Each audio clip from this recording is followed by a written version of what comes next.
passado da Terra é um mistério que levou 4,5 bilhões de anos para ser formado. A Terra é um planeta incrivelmente dinâmico. Está sempre mudando.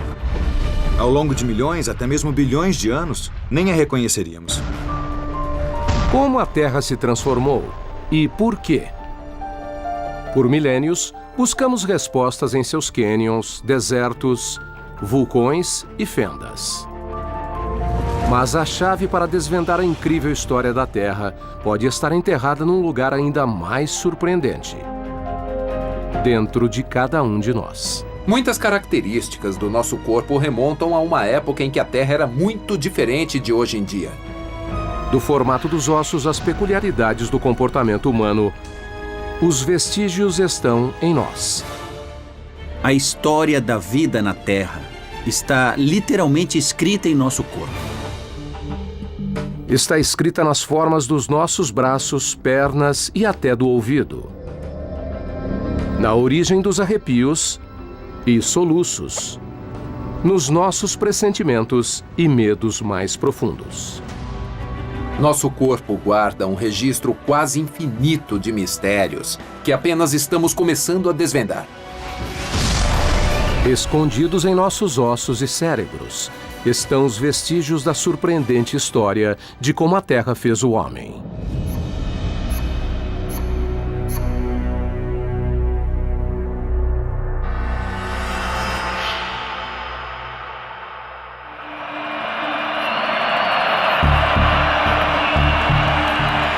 Jogar bola. Desde o final do século XIX, quando o esporte evoluiu, esse é o passatempo preferido dos americanos. Podem ser pai e filho jogando a bola um para o outro. Ou uma partida de campeonato com milhões de espectadores. O jogo depende da nossa capacidade de jogar a bola em determinado alvo. Uma habilidade que nenhuma outra espécie na Terra tem. Nós jogamos bola muito bem. Pense na sua própria experiência. Pense num arremessador de beisebol. A precisão ao lançar a bola é algo muito impressionante. O antropólogo Benjamin Campbell acredita que o arremesso preciso conecta nosso corpo ao passado pré-histórico. Quando vemos um quarterback jogar a bola pelo campo, essa é uma ação bem antiga. Uma coisa que as pessoas vêm fazendo há pelo menos 400 mil anos. Se o Dr. Campbell tiver razão, algo deve ter acontecido na Terra no passado distante para mudar nosso corpo e nos dar essa habilidade única. Para investigar, ele recrutou Matt Barkley, o principal quarterback da Universidade do Sul da Califórnia. Vencedor do prêmio Joe Montana de quarterback do ano, as habilidades de Matt fizeram dele uma estrela em campo. Matt, a precisão para jogar a bola é muito importante para você? A precisão é muito importante. Se eu errar por 2 centímetros no jogo atual, se errar esse pouquinho, um defensor pode aparecer e roubar a bola. É um jogo de centímetros. Eu tenho que acertar em cheio quase todas as vezes. O Dr. Campbell colocou 4 alvos no campo de futebol. O primeiro está a 10 metros de distância e tem apenas 28 centímetros de diâmetro. Aposto que ele acerta de 10 a 20 metros sem dificuldade.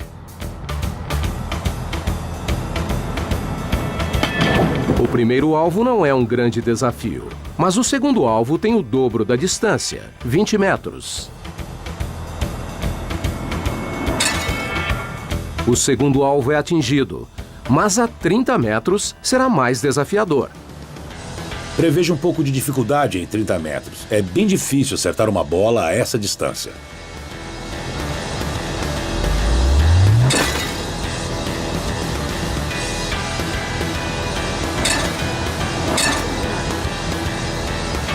O último alvo está a 40 metros, quase a metade de um campo de futebol americano.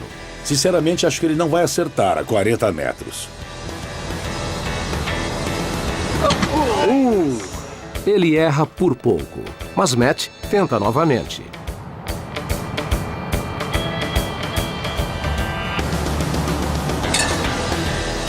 A 10 metros eu tinha 100% de certeza. É um lance fácil. A 40 foi um pouco mais difícil, tive que tentar de novo.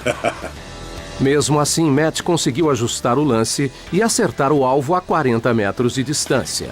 Uma habilidade exclusivamente humana. Aquilo seria um touchdown. Parece simples, mas um bom lance requer a coordenação precisa de ossos e articulações, impulso com a força exata e liberação no momento certo. Tudo com pouca margem de erro. Mas apesar da complexidade, todo ser humano pode acertar alvos até certo ponto. Para o Dr. Campbell, há algo de antigo nesse movimento. Podemos dizer que jogar uma bola não é tão diferente de atirar uma lança. Atirar lanças é uma coisa que as pessoas vêm fazendo há pelo menos uns 400 mil anos. Esta simples ação é resultado de um ponto crucial na história da Terra. Milhões de anos atrás. 2,6 milhões de anos atrás, a Terra passava por mudanças. À medida que os continentes se deslocavam para o hemisfério norte, as correntes marinhas mudavam de curso e o clima se alterava. Por milhões de anos, o planeta ficou preso em uma grande era do gelo. As eras do gelo foram muito difíceis para nossos ancestrais. E não foi muito tranquilo, foi muito turbulento. Eu nem imagino como era para os primeiros humanos serem obrigados a lidar com as condições da era do gelo naquele momento específico. Mas para os primeiros ancestrais humanos na África, o gelo não era o problema. O frio, a neve e o gelo não eram um problema para eles. O problema era a seca.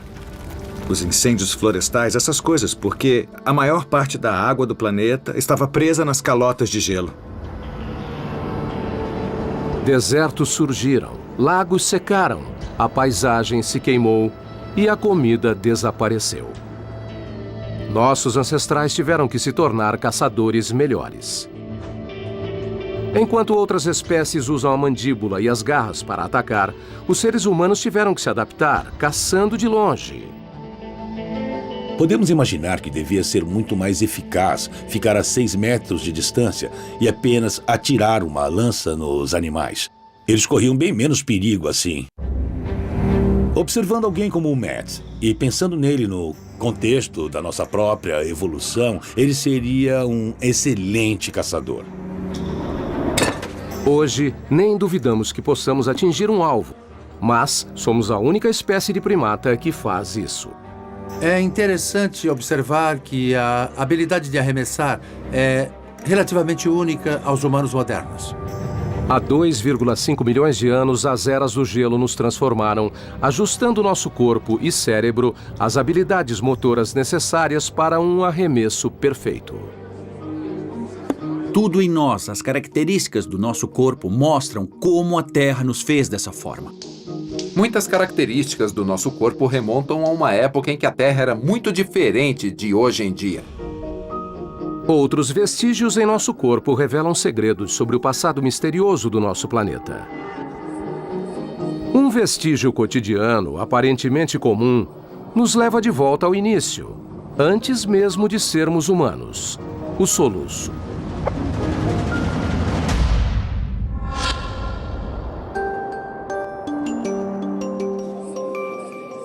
O soluço é uma das coisas malucas que nós temos. Soluçar é tão natural que fazemos isso antes mesmo de nascer, talvez para praticar a respiração no útero. Quando soluçamos, existe um espasmo dos músculos que nos fazem inspirar e há um som de batida que vem da válvula das nossas vias aéreas se fechando. O som característico do soluço é feito pela epiglote, um tecido na garganta que atua como uma válvula para interromper a entrada de ar. Mas de onde vem esse reflexo? Não há nenhuma boa razão em humanos normais para ver um reflexo como esse.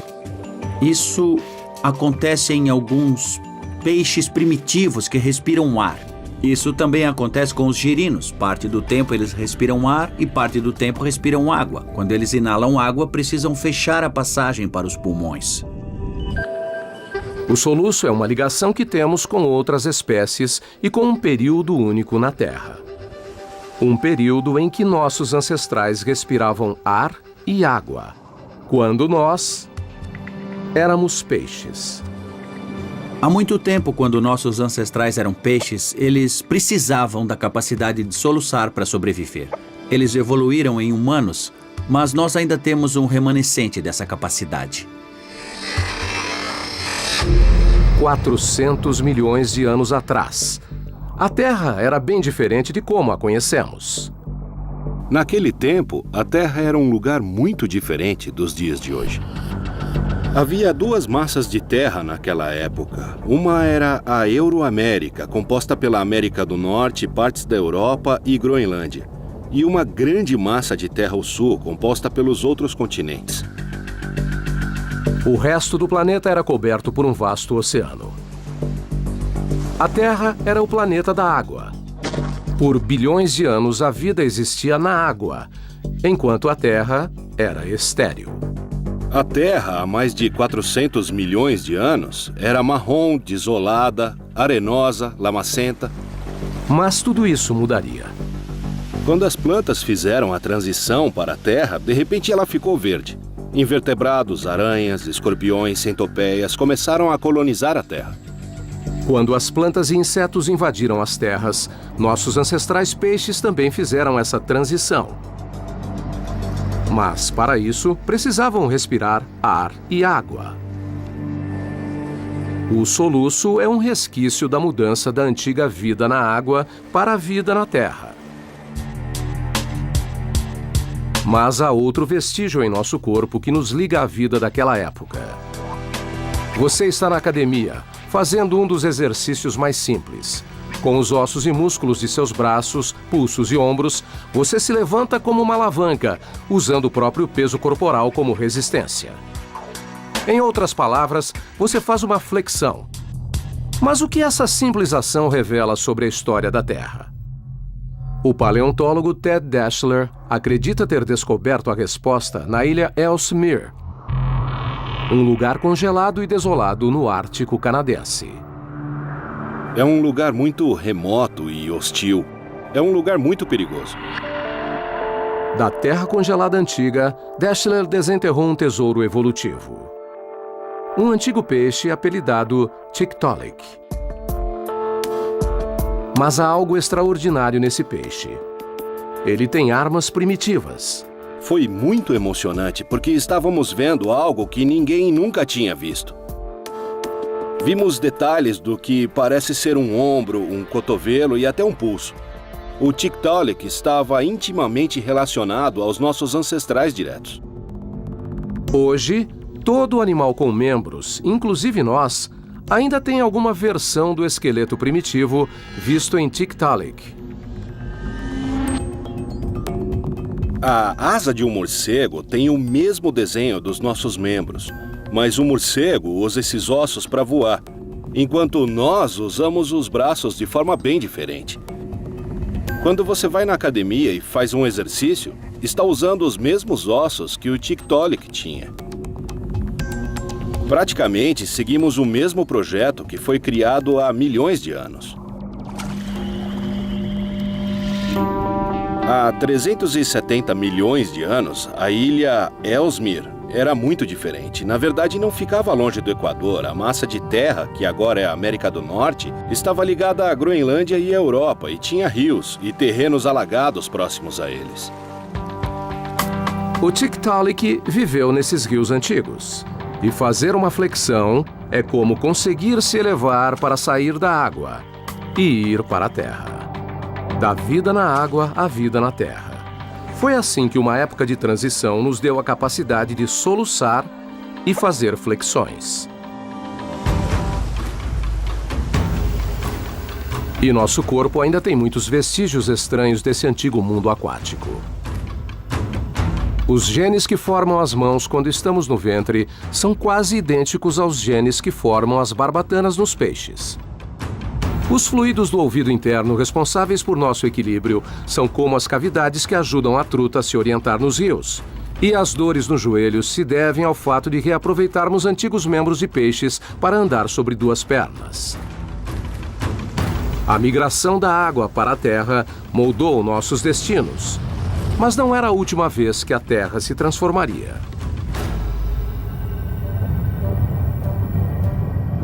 Se você ficasse na órbita da Terra e assistisse os últimos 500 milhões de anos, perceberia que os continentes estão sempre em movimento. As calotas de gelo aparecem e somem. Tudo isso muda constantemente. Se nós assistíssemos a história do nosso planeta em alta velocidade, nós veríamos mudanças dramáticas, quilômetros de gelo subindo e descendo, montanhas sendo formadas, erguendo-se do chão, vulcões em erupção, o céu escurecendo com nuvens de cinzas. E tudo isso acontecendo em altíssima velocidade. As pistas estão dentro de nós. Nos arrepios que sentimos, na aversão de insetos, na sensação de déjà vu, na emoção visceral de um videogame. Se seguirmos as pistas, a história do planeta finalmente será revelada enquanto descobrimos como a Terra fez o homem. A Terra. Dos cânions mais profundos às montanhas mais altas, um fato é claro. O planeta tem sofrido enormes transformações. Se nós analisarmos um longo período da história, montanhas se ergueram, oceanos surgiram e sumiram. A Terra, em escalas de tempo geológicas, é um lugar dinâmico e vivo. E há vestígios do passado violento da Terra, escondidos em um lugar surpreendente. Não apenas em vulcões ou calotas de gelo, mas dentro de nós. A forma como a Terra mudou, nos alterou e está escrita dentro do nosso corpo. Um exemplo estranho mostra que há vestígios do maior massacre da Terra escondidos dentro dos nossos ouvidos.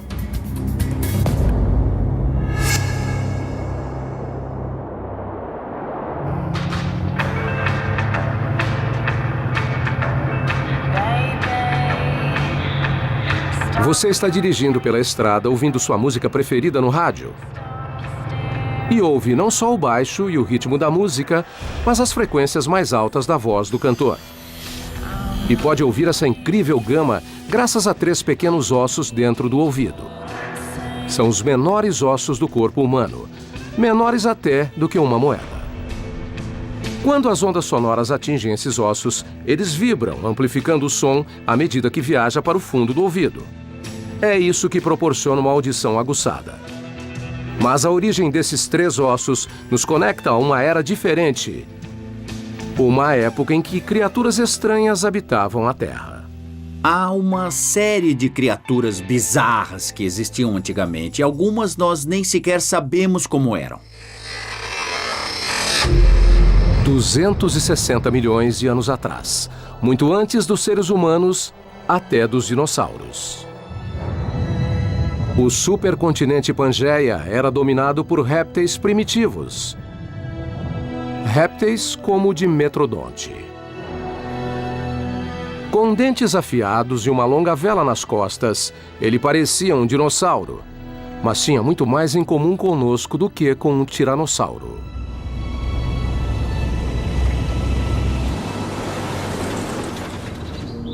Nesta fazenda de gado, no norte do Texas, o paleontólogo Robert Becker e sua equipe descobriram raros restos do esqueleto de um dimetrodonte, que eles apelidaram de Willy.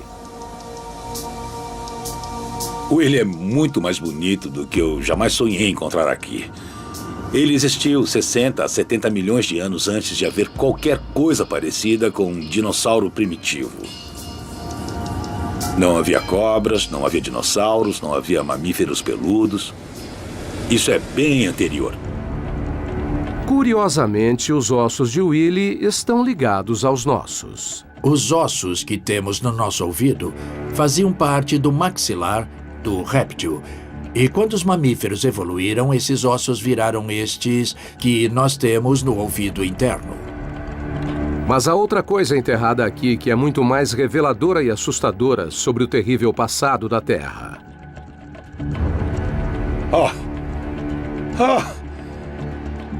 Você tem que ver isso. Isso é inspirador. Te deixa de queixo caído. Esse rancho no Texas não é apenas o túmulo de Willy. No solo encontra-se uma evidência do maior apocalipse na história da vida na Terra. Numa área a 30 metros de altura, houve uma extinção em massa. De repente, eles se foram. Foi a primeira extinção em massa em terra. Isso é uma cena de crime. Eu vou tomar cuidado. 250 milhões de anos atrás, logo após a época do Dimetrodonte, houve um evento tão catastrófico que foi chamado simplesmente de a Grande Agonia. Há 250 milhões de anos, a grande maioria das espécies na Terra foi totalmente eliminada. 70% das espécies em terra e 95% das espécies no mar foram subitamente eliminadas. Foi uma eliminação colossal de vida e transformou drasticamente o futuro da história evolutiva. A teoria que prevalece é de que erupções vulcânicas massivas em toda a Pangeia lançaram gases tóxicos que sufocaram quase tudo na Terra. Na verdade, durante a Grande Agonia, toda a vida na Terra poderia ter sido completamente dizimada. Alguns parentes próximos do Dimetrodonte sobreviveram e se tornaram os primeiros mamíferos. Seus corpos e ossos chegaram até nós, incluindo os ossos do ouvido. Mas outras características em nosso corpo remontam a esses mesmos répteis sobreviventes. Nosso metabolismo de sangue quente, o formato diferente dos dentes e até o fato de que podemos mastigar e respirar ao mesmo tempo. Mas a Grande Agonia não foi a última extinção em massa. Estudando a história da Terra, vemos que houve pelo menos 5 enormes eventos cataclísmicos que moldaram drasticamente a história da vida. Em média, as extinções em massa globais acontecem a cada 100 milhões de anos. O conceito de uma extinção em massa é uma coisa muito difícil de nós entendermos, porque é quando praticamente toda a vida na Terra desaparece e poucos sobrevivem. Às vezes acontece em milhões de anos, ou então num evento cataclísmico. A extinção em massa mais recente está relacionada diretamente a nós. E os vestígios desse evento estão em nossa própria pele.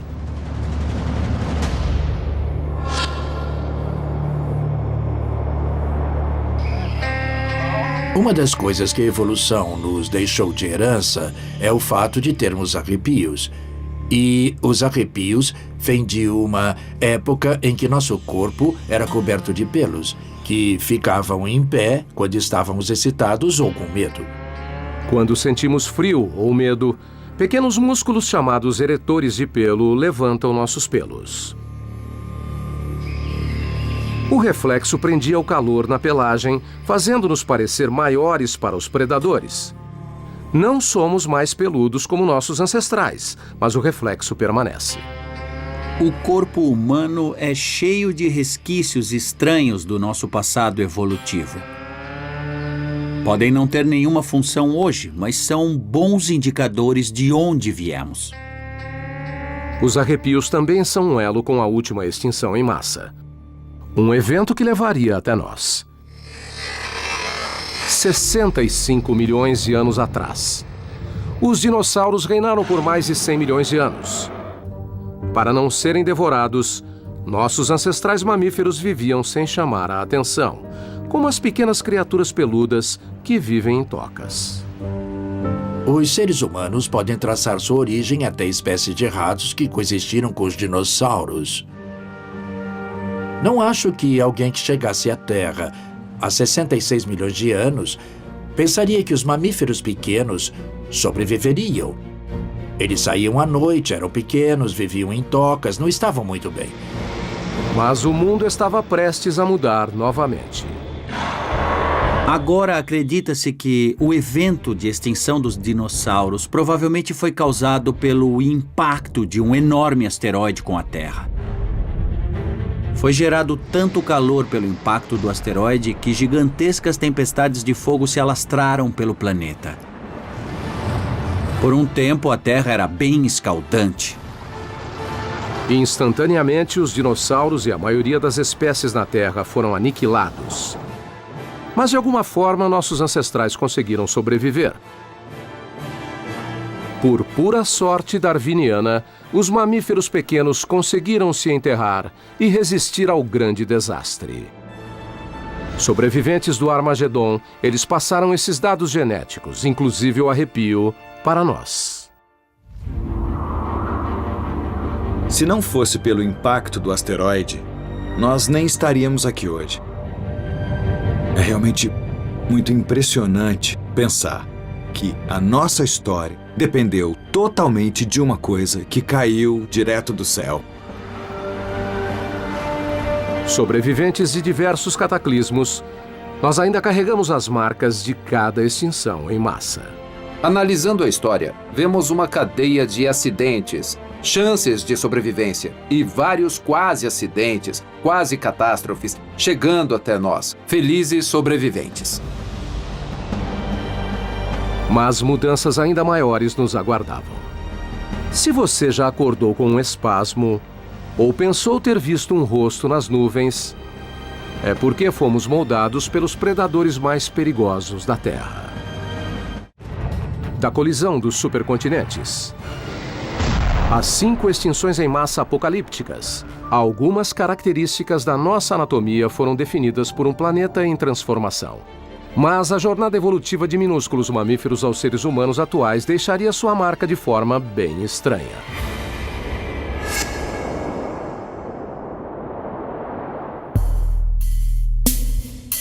Você está caindo no sono, suas pálpebras estão pesadas, sua temperatura corporal cai e você fica inconsciente. Então, de repente, um espasmo súbito sacode seu corpo e você acorda. Se você já dormiu e acordou de repente sentindo um espasmo, isso é mioclonia. Costuma acontecer no início do sono, não quando estamos profundamente adormecidos. E acordamos com um espasmo. Quando dormimos, os músculos começam a relaxar, mas o cérebro interpreta esse relaxamento como uma sensação de queda e contrai os músculos para nos manter na posição vertical. A ironia desta sensação de queda é que as pessoas dormem em camas gigantes, camas king size, onde há pouca ou nenhuma chance de cair. Então, por que acordamos com essa sensação de queda? A resposta não está em nosso mundo moderno, mas no local em que dormíamos milhões de anos atrás.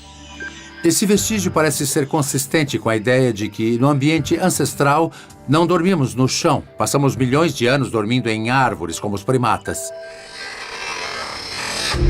15 milhões de anos atrás, os mamíferos evoluíram em inúmeras espécies, incluindo os primatas. Uma enorme floresta tropical cobre a África e nossos ancestrais primatas não dormiam no chão, mas nas árvores dessa floresta. A mioclonia nos impede de cair no chão enquanto estamos dormindo. Mas não é só a queda que pode nos matar. Imagine que é de noite e você cai no chão com um baque, alertando todos os predadores da sua presença. Não só a queda seria fatal, mas imagine se você se machucasse. Não poderia escapar dos predadores. Vivíamos em árvores para evitar predadores. Evidências arqueológicas confirmam esse fato perturbador. Nem sempre estivemos no topo da cadeia alimentar. Nós é que estávamos no cardápio. Descobrimos que muitos ossos de humanos e de hominídeos eram devorados e mastigados, eram abertos até chegar ao tutano. Os nossos ancestrais viviam ao lado de uma grande variedade de animais que haviam se adaptado por milhões de anos para virarem assassinos ferozes. Estavam sempre correndo o risco de serem comidos por tigres, leões e várias outras criaturas que poderiam nos atacar e nos devorar. Naquela época, a Terra era um lugar perigoso. Nós não éramos os caçadores, mas a caça. E essa terra predatória deixou sua marca de forma estranha.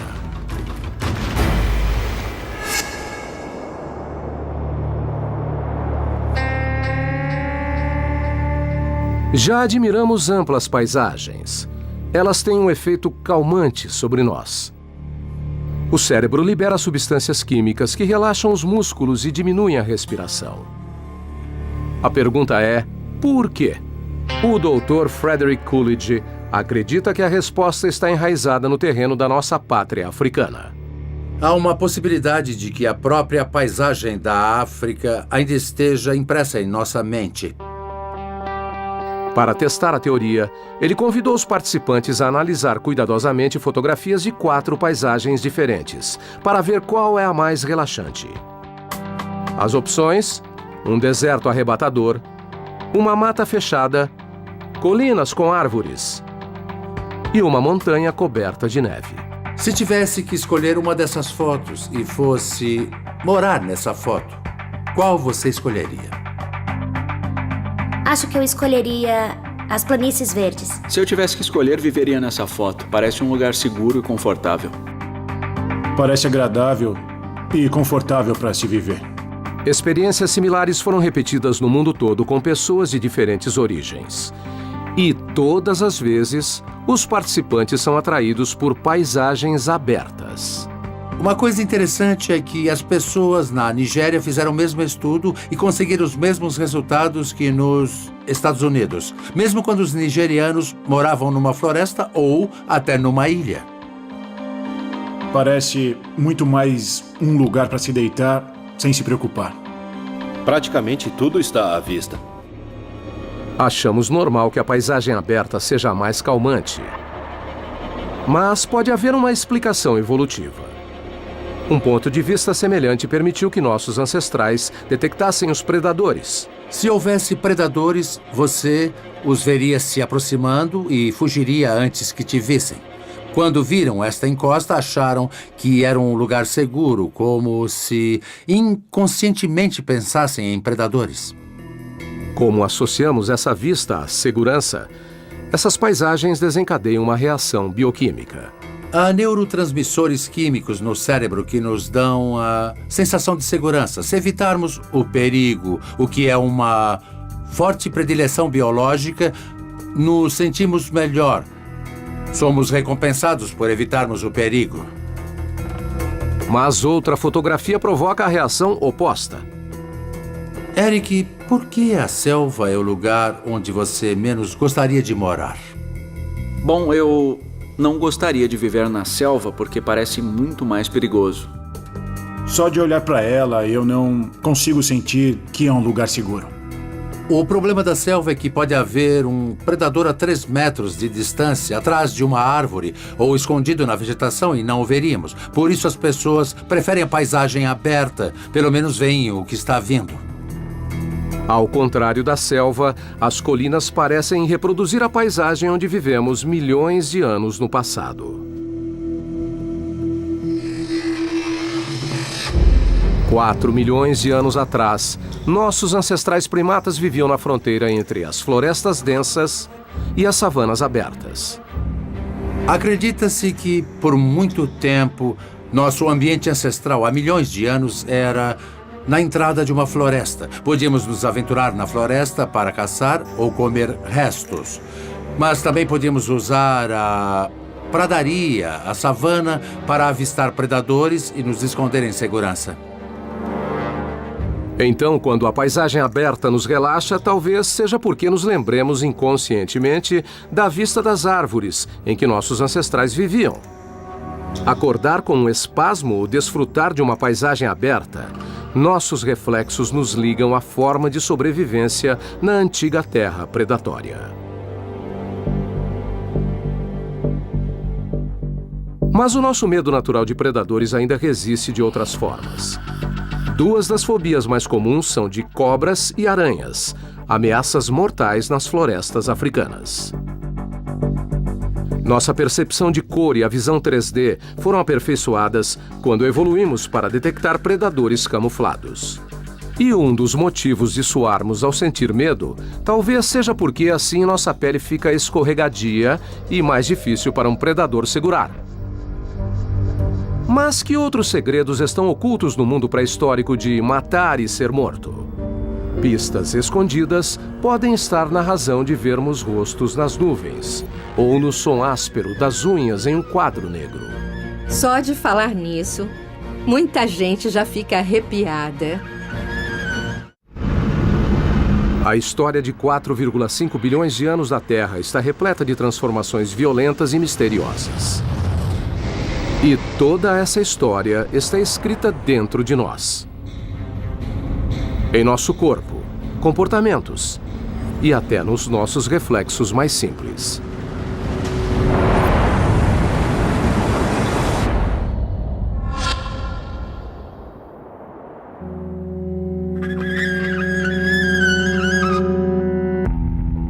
Um som arrepiante. Não podemos deixar de reagir ao som agudo das unhas em um quadro negro. Mas por quê?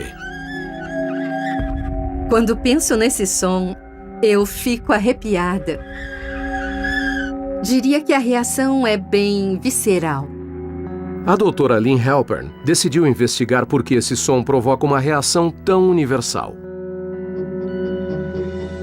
Estávamos interessados em estudar o que chamamos de o pior som do mundo. Mas, como era uma experiência científica, não podíamos supor que fosse o pior som do mundo. Então decidimos tentar criar outros sons que fossem terríveis. A doutora Halpern e sua equipe capturam uma série de sons, dos agradáveis aos arrepiantes. Identificamos alguns sons agradáveis. O tilintar de chaves, nós gravamos o som que a roda da bicicleta faz quando ela gira. Depois usamos objetos de metal, arrastamos banquinhos de metal pelo chão, esfregamos pedaços de isopor um contra o outro.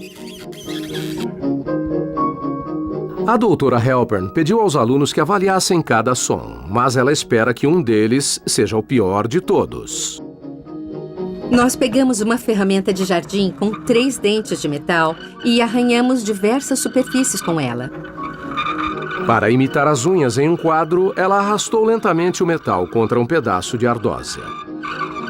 Vimos muitas expressões faciais. Vimos as pessoas se sentarem bem retas e apertarem os olhos. E claramente conseguimos uma reação física, não apenas uma reação psicológica. As garras na pedra ganharam disparado. Era mesmo o pior som na avaliação de todos. Este som pode realmente se conectar a um ponto específico na história da Terra?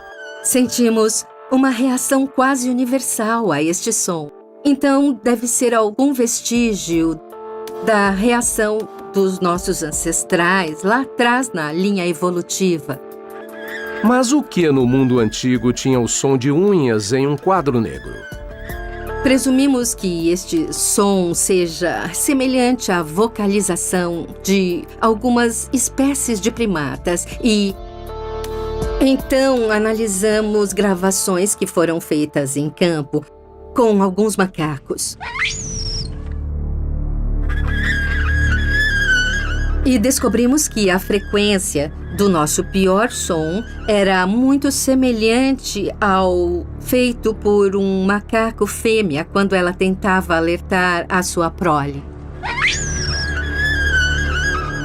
Os 2 sons são muito parecidos.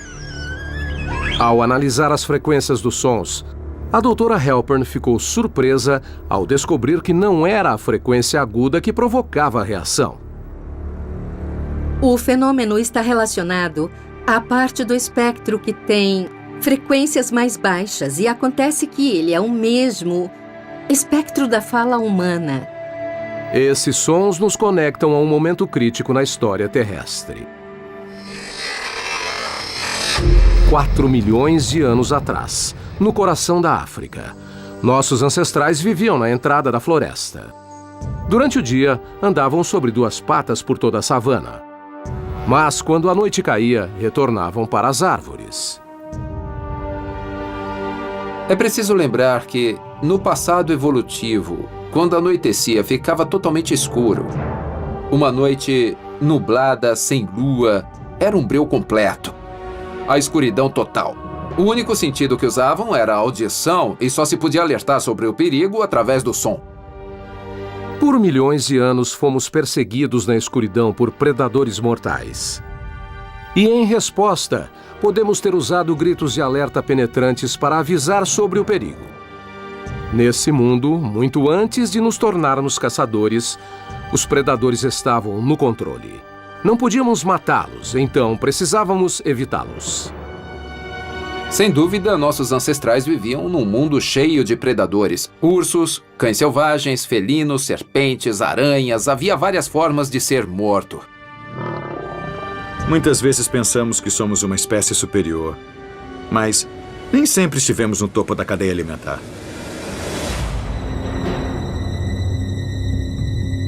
Ao contrário dos alertas visuais, este som agudo funcionaria mesmo na noite mais escura.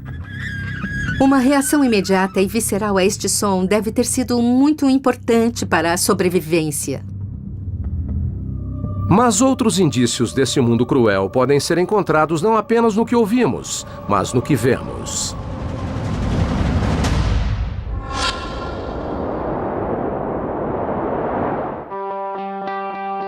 Todos já olhamos para as nuvens e vimos rostos. No caos de formas ondulantes, nossa mente traça o esboço de um queixo, um nariz, uma cabeça. Nossa mente pode transformar uma tomada elétrica simples, ou a frente de um carro, na imagem de um rosto.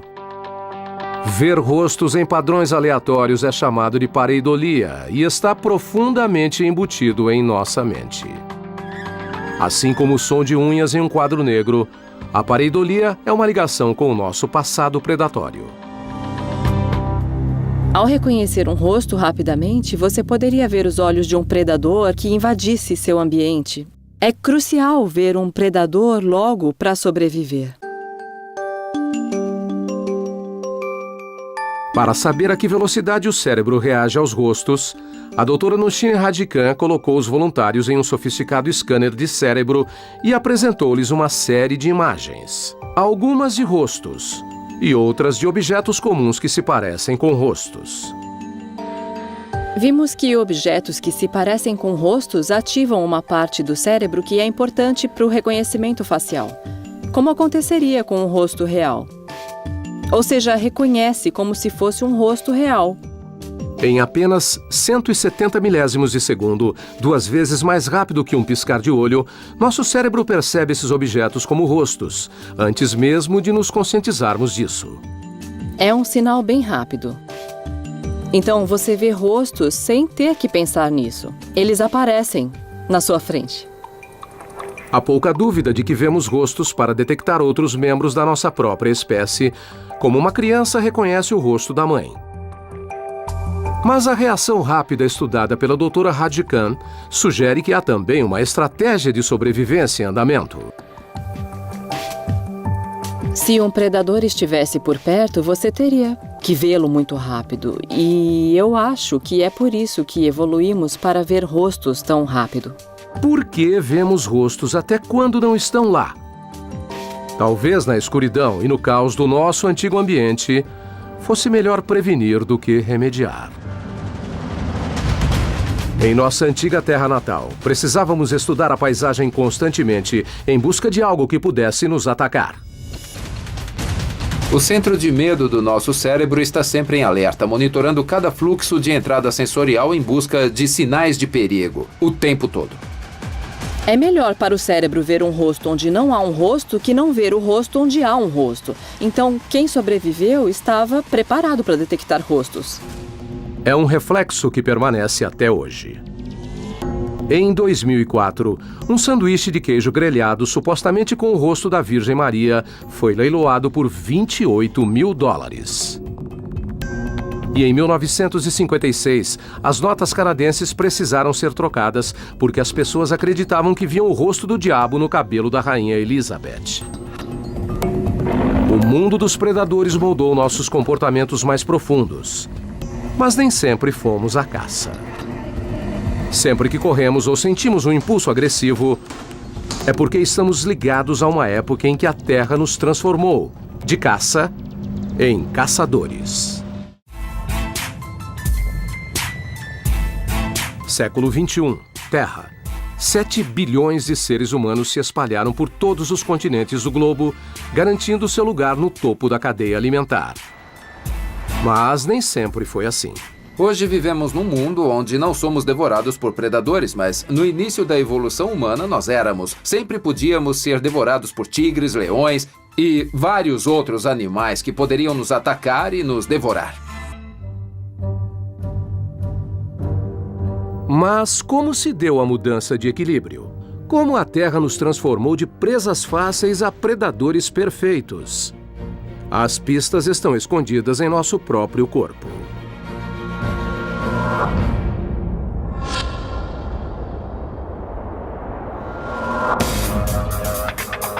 Se você já correu por um campo de futebol ou em uma esteira, é porque o seu corpo é adaptado para correr. Dos joelhos grandes à regulação da temperatura, podemos não perceber, mas nosso corpo foi feito para correr distâncias incrivelmente longas. Eu me levanto às 4 da manhã, tomo café, vou para as montanhas e corro entre 25 e 30 quilômetros por dia. Diane Van Dieren é uma ultramaratonista de elite. Eu sou uma ultramaratonista profissional e me especializei em corridas de mais de 160 quilômetros. É uma corrida contínua por várias horas. Para ela, uma maratona de 40 quilômetros é apenas um aquecimento. Eu completei 700 quilômetros na trilha Yukon Quest, que é considerada a corrida de trenós puxadas por cães mais difícil do mundo, e eu a fiz a pé, com temperaturas de até menos 45 graus. O máximo que já corri sem parar foram 240 quilômetros. Quando corremos, os tendões de Aquiles e outros ligamentos agem como molas para nos impulsionar para a frente. E nenhuma outra espécie de primata foi feita para correr. Já corri em ventos tão fortes que tive de ficar de joelhos. Eu já fui literalmente derrubada na trilha, tive que rastejar. Mas independente disso, desde que possa seguir em frente, eu vou até a linha de chegada. Os seres humanos estão entre as únicas espécies com essa capacidade de resistência em corrida. E no passado, essa habilidade nos proporcionou uma vantagem única. Os seres humanos corriam a uma velocidade intermediária e poderiam até ultrapassar animais que estivessem trotando, que cairiam mortos e aí podiam comê-los. Nós os faríamos correr até morrer. A corrida de longa distância pode remontar a uma estratégia de caça antiga. Mas de onde vem essa estratégia? 2,6 milhões de anos atrás. O clima africano se transformava. As florestas densas davam lugar a savanas sem fim. Parece que a África secou, transformando-se gradualmente em pastagens mais abertas. Um novo ambiente pedia uma nova estratégia. Era um ambiente novo, com concorrência nova, com clima novo e ameaças novas. Enfrentaram uma gama de pressões adaptativas e tiveram que mudar para sobreviver. Embora nem todos possam correr as distâncias incríveis que Diane percorre, o apelo de concluir uma maratona sugere que ainda há algo profundamente enraizado nesse movimento. Um eco da vida nas savanas pré-históricas. As pessoas correm em maratonas porque gostam de se cansar, mas porque gostam de se cansar correndo, parece que não há nenhum outro motivo que não seja a utilidade na caça. Ainda hoje, vemos resquícios de nossa vida primitiva como caçadores. O que nós vemos nas espécies animais é que tudo que aquele animal precisa fazer para sobreviver, geralmente é algo que lhe dá prazer. Para nós, isso significa que ainda sentimos prazer nos movimentos de caça, como jogar bola, bater ou até mesmo num videogame de tiro moderno. É nessas atividades que vemos uma ligação primordial com as habilidades que antes representavam a sobrevivência. Os primeiros humanos viviam em um planeta violento e precisavam estar preparados. Essa história também aparece em outro lugar surpreendente.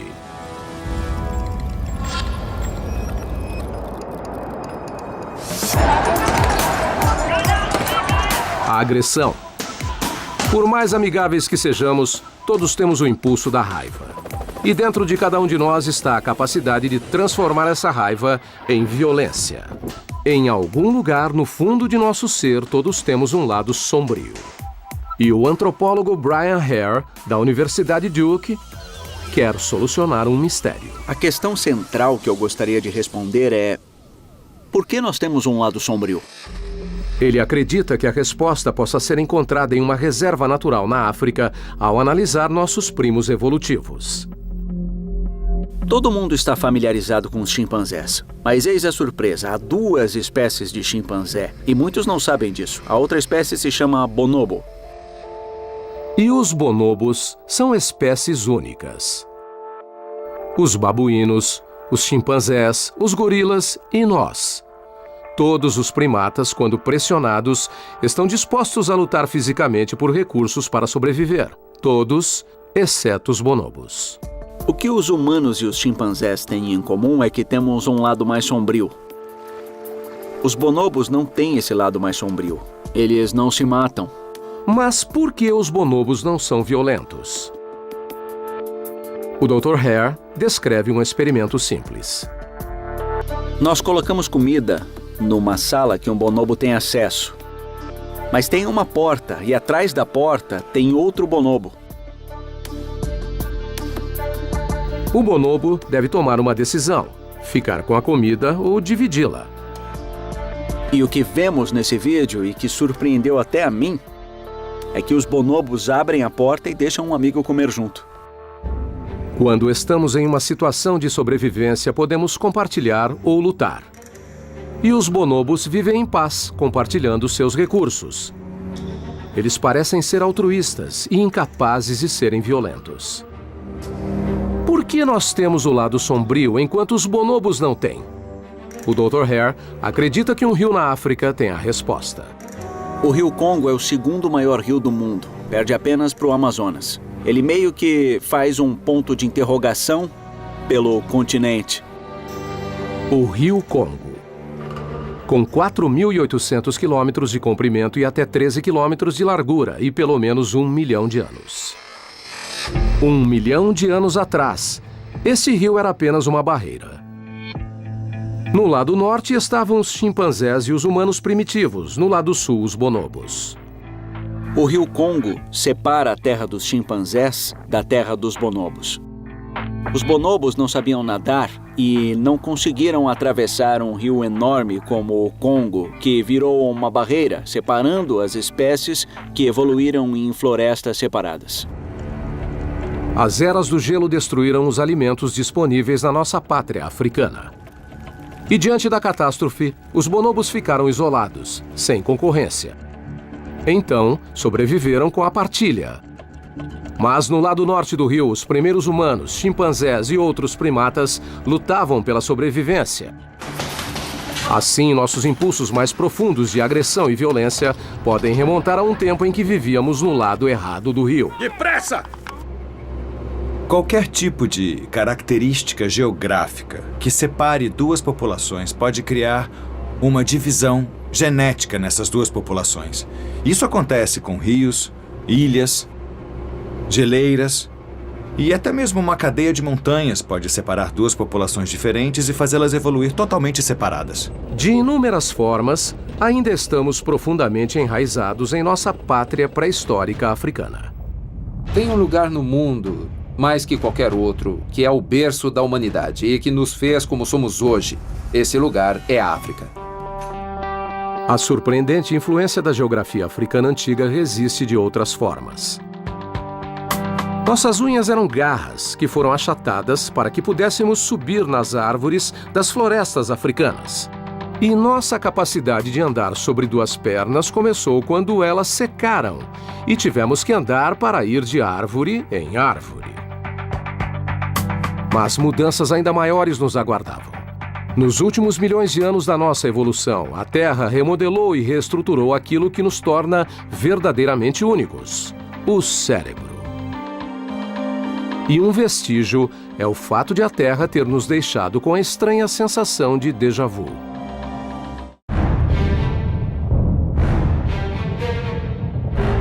Dos ossos nos pés aos músculos no rosto, nosso corpo tem vestígios do planeta em transformação onde evoluímos. mas segredos ainda mais estranhos podem ser desvendados nos mistérios da mente. As pressões seletivas do mundo antigo não mudaram apenas nosso corpo. Ossos ou músculos também mudaram nossa mente.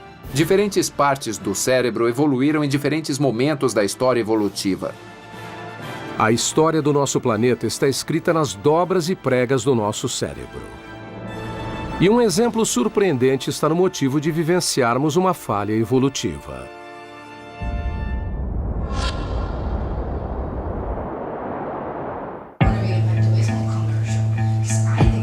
Você está com uma amiga conversando durante o café. Não há nada fora do comum, até que, de repente, você é tomada por uma sensação estranha e poderosa. Você já fez isso antes.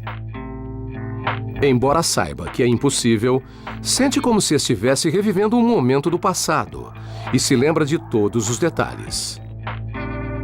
É uma sensação que todos já experimentaram, chamada de déjà vu.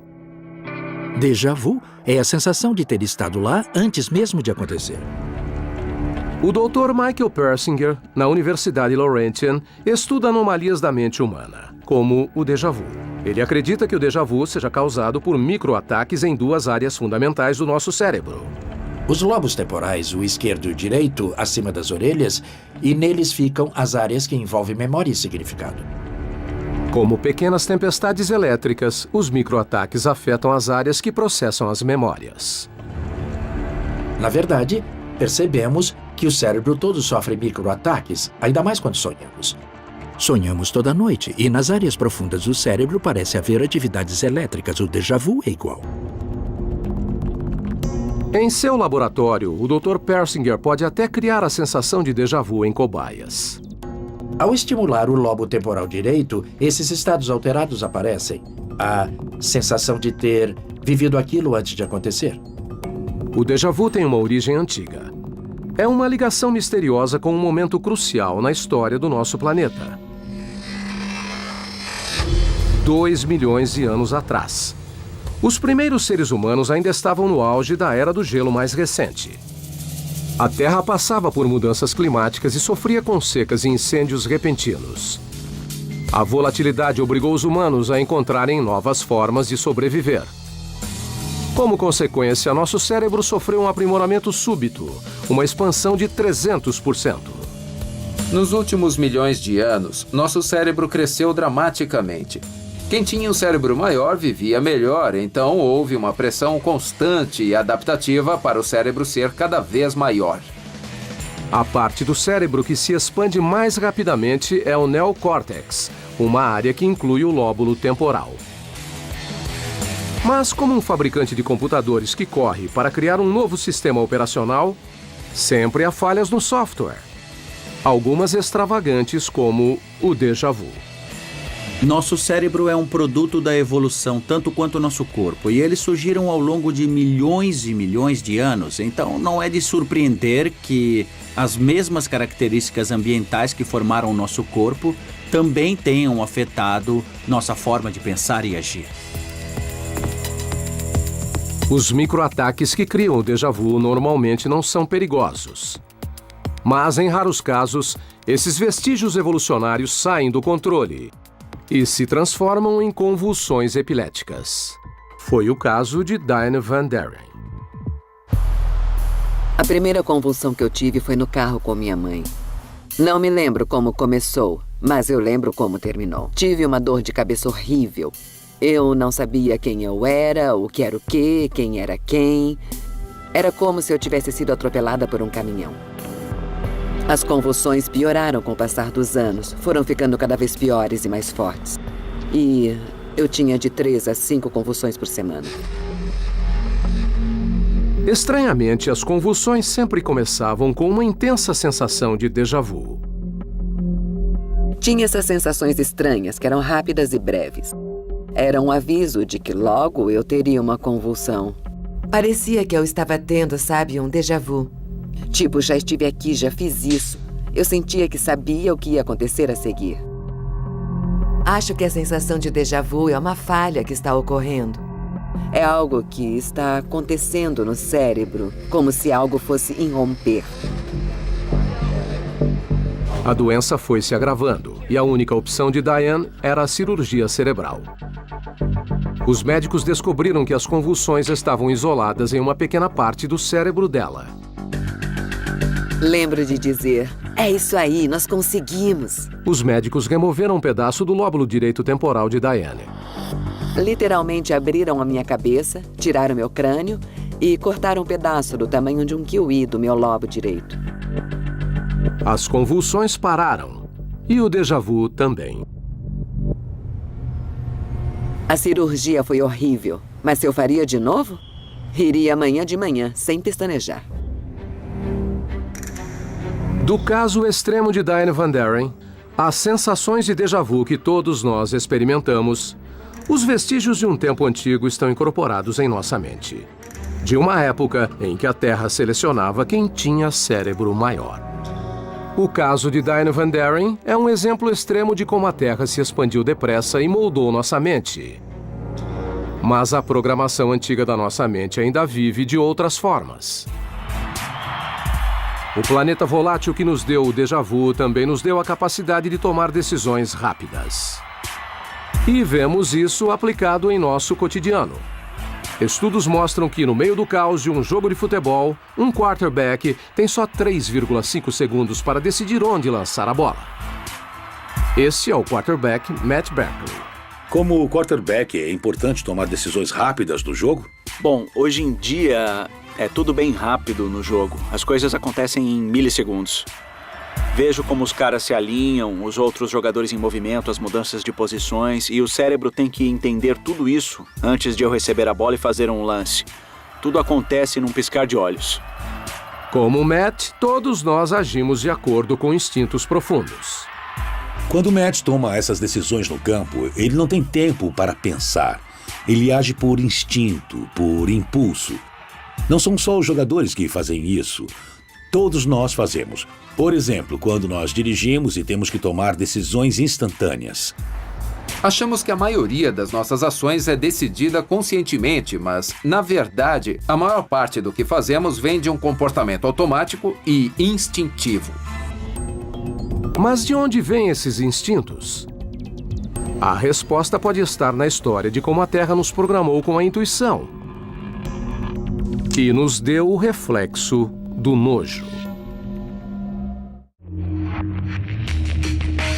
A Terra. Ao longo dos últimos milhões de anos, o nosso planeta remodelou o nosso corpo. Mas não parou por aí.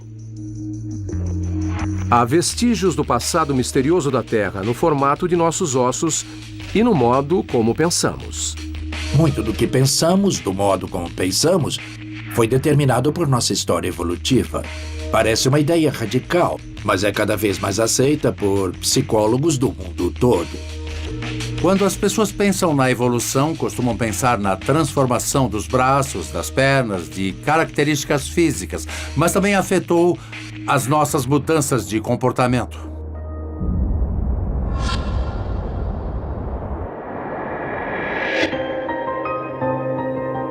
O psicólogo evolucionista Frederick Coolidge acredita que nosso planeta ajudou a moldar a forma como tomamos decisões. E ele desenvolveu um método para provar isso. 7 vermelho. Você conseguiu! Eu adoro ganhar. Opa, hoje é meu dia. O jogo é um excelente exemplo para entender como as pessoas tomam decisões. O Dr. Coolidge convidou 3 participantes para jogar roleta e ver como as pessoas tomam decisões. Nesse jogo de sorte, como decidir em que apostar? Quando vemos as pessoas jogarem, até as ouvimos dizer: sei que não é racional, sei que não faz sentido, mas eu tenho um pressentimento. É por isso que os psicólogos gostam de estudar o jogo. 8. Vai ser 8 dessa vez, eu só tô avisando. Uma das participantes apostou no número 8 e ficou apostando no 8, mesmo sabendo que ela tinha uma pequena chance de acertar. A probabilidade é de apenas 1 em 38. Para cada rotação da roda, ela segue a intuição. Isso! Acertei, beleza. Me fala mais sobre o 8. Por que você apostou? Qual é o raciocínio? É óbvio que isso é um jogo de sorte e eu tenho a mesma chance que os outros, mas por alguma razão eu senti uma ligação com o 8 e segui a minha intuição. Era como se ele me chamasse, então apostei nele. A intuição dela é forte. Eu não sei se fico torcendo ou se tento usar meus poderes mentais, mas eu fico olhando pra ele o tempo todo. Quando perguntei, ela disse que não acertava porque não estava se concentrando direito. Ela precisava olhar a bola o tempo todo para levá-la ao número certo, o 8. O que é curioso, porque na entrevista ela reconheceu que não havia forma física de isso acontecer, mas ela sentia que era possível. É interessante você dizer, vou seguir a intuição. É um pressentimento? Me fala por que isso. Eu não sei de onde isso vem, é uma sensação. Me diz você. Jogadores experientes aprendem a apostar nas probabilidades. Mas o experimento do Dr. Coolidge revela que nosso cérebro está repleto de instintos irracionais. Quando falamos de pressentimento, falamos de uma reação emocional, algo acionado por uma profunda estrutura cerebral antiga. Nossos impulsos emocionais são parecidos com o hardware de um computador, que foi instalado há milhões de anos. Mas por que estamos programados com essas intuições? A resposta remonta ao ambiente imprevisível onde nossos ancestrais evoluíram. 1 milhão de anos atrás. Nessa época, nosso cérebro expandiu e conquistamos a capacidade de pensar racionalmente. Mas ainda estávamos sujeitos a perigos repentinos. A Terra em si era perigosa. O próprio ambiente podia matar. Hoje vivemos num ambiente muito protegido e controlado, mas antigamente nossos ancestrais estavam mais vulneráveis. Eles podiam morrer com vulcões, terremotos, inundações e várias outras ameaças letais do próprio ambiente. Eles tinham que estar sempre preparados para reagir a ameaças mortais. Agora podemos resolver problemas complexos, mas a contínua ameaça de desastre significava que nem sempre havia tempo para pensar. E nossos instintos mais primitivos deviam permanecer no controle. Como um inseto atraído pela luz ou um rato que foge do cheiro de um gato, ainda temos instintos animais mais primitivos. Esses instintos nos ajudaram a sobreviver no ambiente ancestral. Mas um instinto humano universal é especialmente poderoso.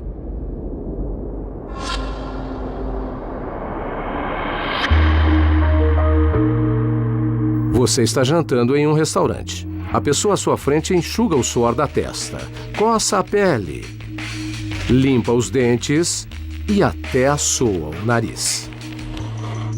Você tem uma reação física. Vira a cabeça, franze a testa, contrai os lábios e tenta se afastar. Os cientistas descobriram que este é um dos instintos humanos mais poderosos: o nojo. Há um conjunto de emoções que são básicas e universais: medo, raiva, nojo. Recuamos fisicamente em determinadas situações. É uma emoção incrivelmente visceral e no mundo todo as pessoas reagem ao nojo da mesma forma. Fazem uma expressão facial característica mais ou menos assim. E na maioria das vezes elas vão para trás.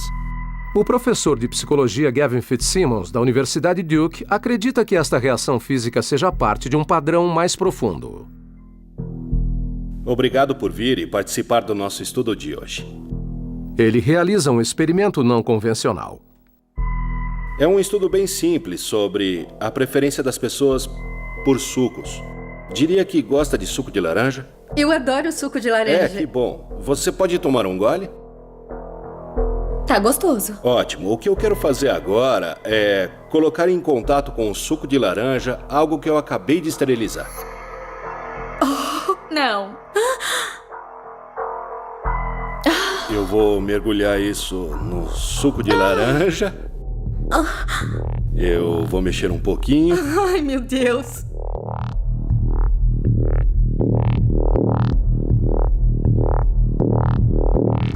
E se eu te fizer a mesma pergunta, se gostaria de dar um gole no suco de laranja, eu esterilizei e isso não vai te fazer mal, tudo bem? Entendi. Eu tenho que... Não. Não. De jeito nenhum. Só se eu ganhar alguma coisa. Tá certo. Como o Dr. Fitzsimmons previu, há um padrão nas reações físicas. Você enruga o nariz e então ergue o lábio superior e muitas vezes aperta os olhos. As pessoas se afastam, cobrem a boca. Essas reações instintivas afastam fisicamente boca, olhos e nariz do que poderia ser uma fonte de infecção. Inconscientemente, tentamos nos proteger.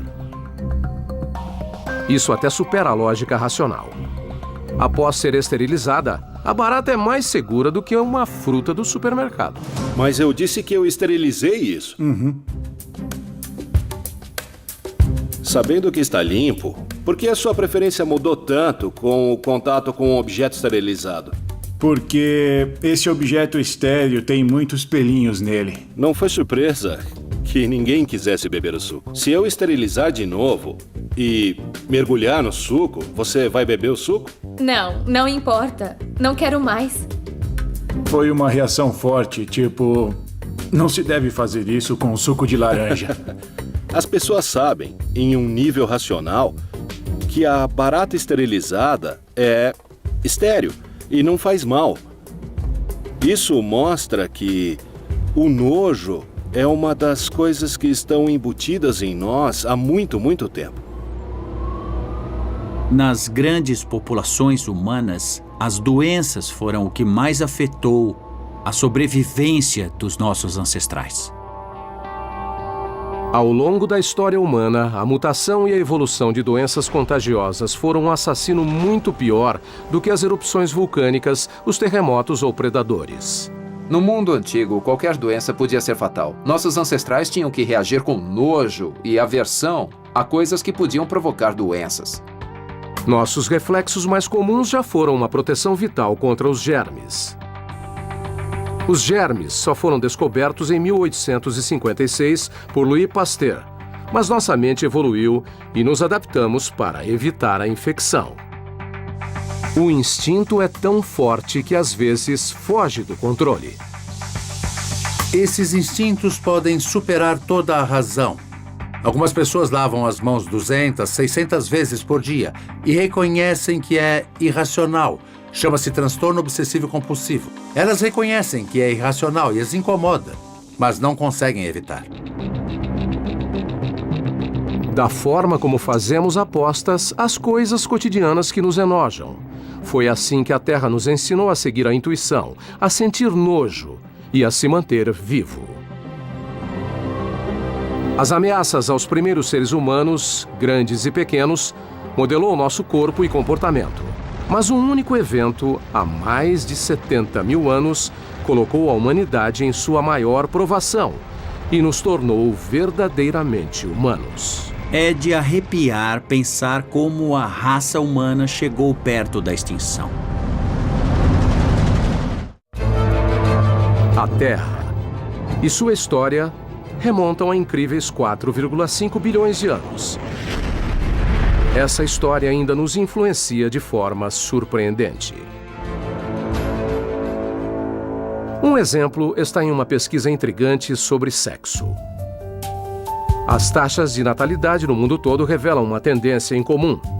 Após um terremoto, o número de nascimentos salta. Os desastres naturais parecem induzir as mulheres a entrar em trabalho de parto. Mas um segundo padrão ocorre, exatamente 9 meses após um desastre. As taxas de natalidade saltam novamente. Além de influenciar as mulheres a entrarem em trabalho de parto, os desastres de forma inconsciente nos encorajam a ter relações sexuais.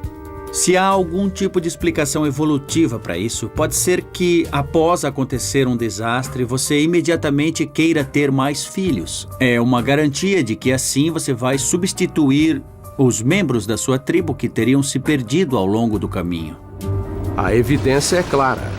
Desastres sempre ameaçaram a sobrevivência humana. Nossos ancestrais não se preocupavam só com os predadores, pois a própria terra era perigosa. Relâmpagos, chuvas, secas, cheias, o ambiente podia matar. Muitos desastres antigos moldaram o nosso planeta. De impactos de meteoros a erupções vulcânicas que nem se comparam ao que os humanos já viram.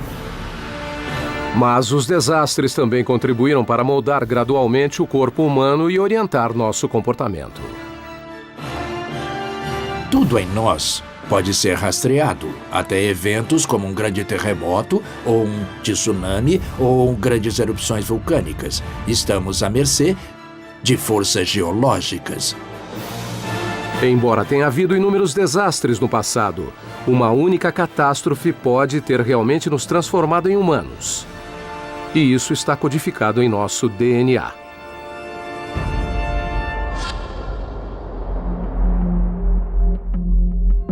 Quando os cientistas analisam os genes de pessoas do mundo todo, descobrem que todas as pessoas no mundo de hoje são descendentes de um grupo relativamente pequeno, talvez apenas alguns milhares de pessoas que existiram há 70 mil anos. E também foi há cerca de 70 mil anos que o vulcão indonésio chamado Toba entrou em erupção. E foi uma erupção enorme.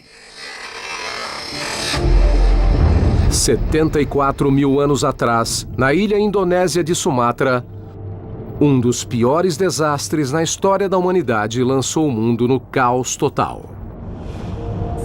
Das profundezas do Monte Toba, 2.500 quilômetros cúbicos de magma irromperam.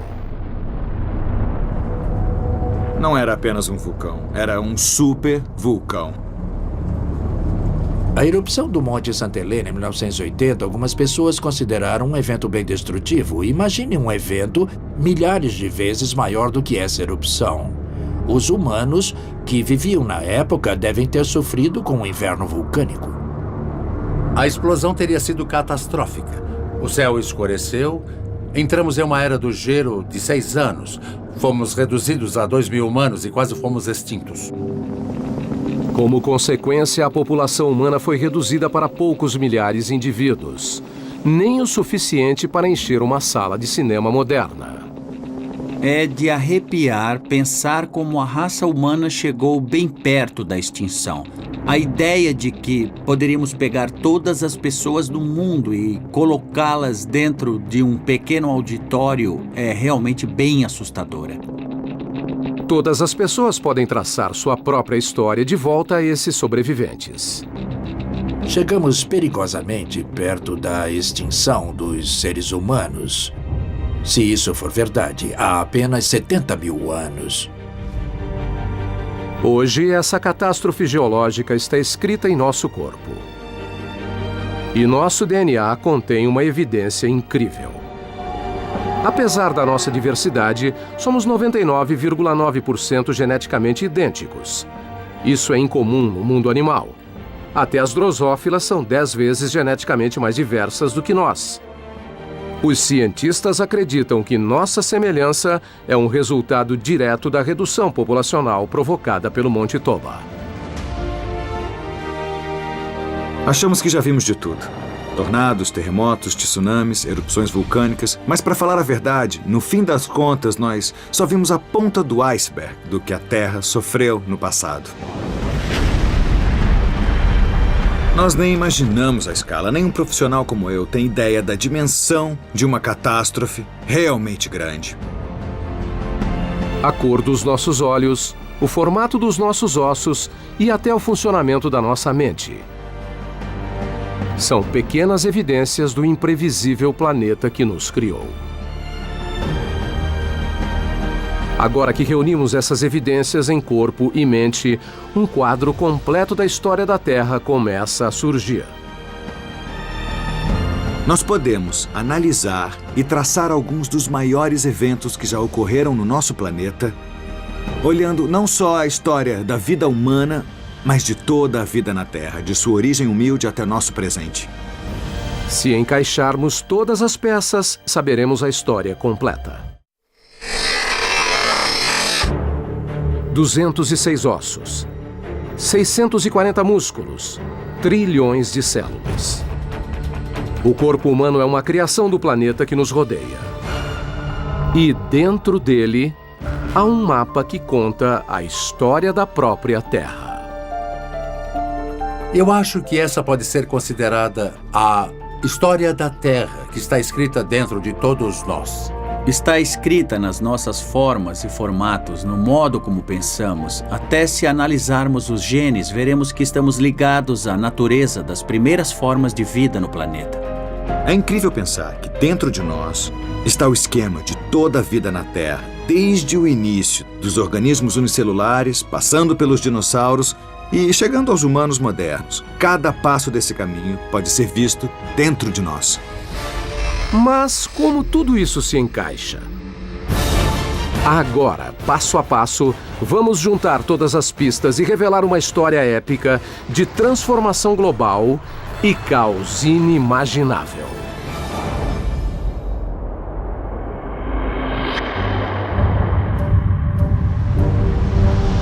$4,5 bilhões de anos atrás, a Terra nasceu como uma massa escaldante de rocha derretida, violenta demais para haver vida. Mas ao longo de 1 bilhão de anos, ela resfriou e os mares se condensaram em sua superfície e as primeiras formas de vida unicelular surgiram. Nos 3 bilhões de anos seguintes, a Terra passou por mudanças globais impensáveis. E a vida continuou microscópica. Quando falamos na história da vida em grande escala, falamos principalmente de bactérias. Ainda hoje, a maioria dos seres vivos na Terra é unicelular ou menor. Então, mais de 500 milhões de anos atrás, o aumento de oxigênio atmosférico permitiu que a vida animal complexa surgisse. Todos os planos corporais fundamentais, incluindo o nosso, foram estabelecidos. 370 milhões de anos atrás, os peixes primitivos ganharam membros e se arrastavam pela terra, inventando um projeto de braço que usamos até hoje. 250 milhões de anos atrás, criaturas parecidas com lagartos sobrevivem à maior extinção em massa da Terra. Partes da mandíbula foram transformadas em ossos do ouvido, proporcionando uma audição extraordinária. 65 milhões de anos atrás, pequenos mamíferos escaparam por pouco do impacto de um asteroide. Os pelos, unhas e arrepios que herdamos remontam a este evento. Evoluímos de pequenos mamíferos a primatas que moravam em árvores, mas a Terra ainda nos mudaria mais. Ao longo de milhões de anos, a paisagem africana nos transformou de macaco em homem.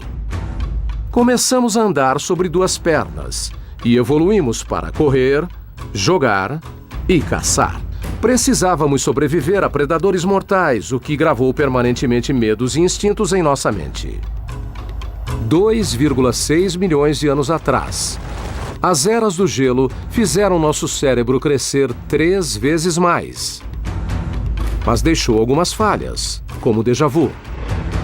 Os desafios de um ambiente em mudança moldaram nossos instintos humanos, transformando nosso modo de pensar. 250 mil anos atrás, nosso corpo moderno evoluiu. 150 mil anos atrás, deixamos a África e nos espalhamos pelo mundo todo. 74 mil anos atrás, um supervulcão quase nos extinguiu, deixando-nos com uma semelhança genética que existe até hoje. Finalmente, toda a civilização humana, da Suméria Antiga, passando pelo Egito, Grécia, Roma e Idade Média, até hoje, surgiu nos últimos 10 mil anos. A civilização humana está registrada nos livros, mas tudo que existia antes está registrado em nosso corpo.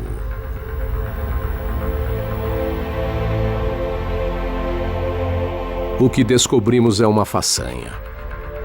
Somos sobreviventes de 4,5 bilhões de anos de cataclismos.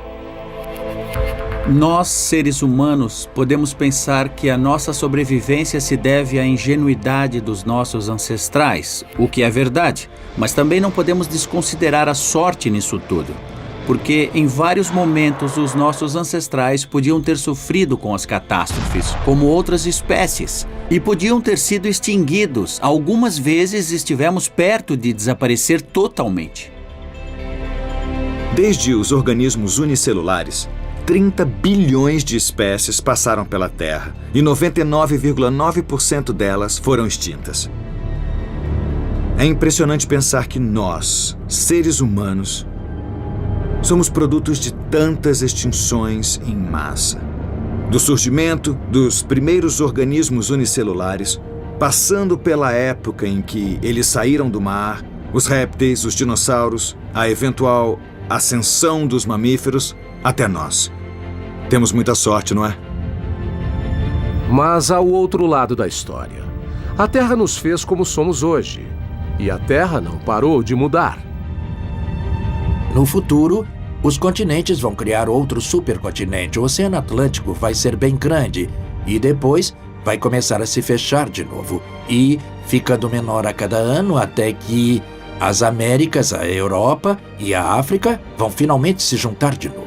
E nesse tempo todo, outro asteroide ou supervulcão pode mudar a história novamente, nos transformando ou nos eliminando totalmente. Na história da vida, a extinção dita as regras. Então, de acordo com o que aconteceu a outras espécies, uma hora nós seremos extintos e a evolução vai atuar nos sobreviventes, aumentando assim os ambientes que ficarão vazios, porque os humanos e outros primatas podem ter sido extintos. Eu apostaria nos guaxinins. Eles têm as mãos muito boas, são bem inteligentes e, se sobreviverem à próxima extinção em massa, talvez inventem ou reinventem a tecnologia e todas as coisas que os humanos têm feito. Independente do que acontecerá, apenas uma coisa é certa: o futuro da Terra e dos homens é imprevisível. A evolução está acontecendo hoje. Espécies estão em constante mudança. Espécies que conhecemos hoje vão ser extintas, mas a vida vai continuar. Se avançássemos a história em 1 milhão de anos, e se os humanos sobrevivessem até lá, eu só posso imaginar como nós seríamos. A evolução não acabou. Os seres humanos são um produto da evolução no passado, e enquanto o mundo continua a mudar, nós vamos mudar com ele. Como vamos ser e como vamos reagir a isso, não há como saber.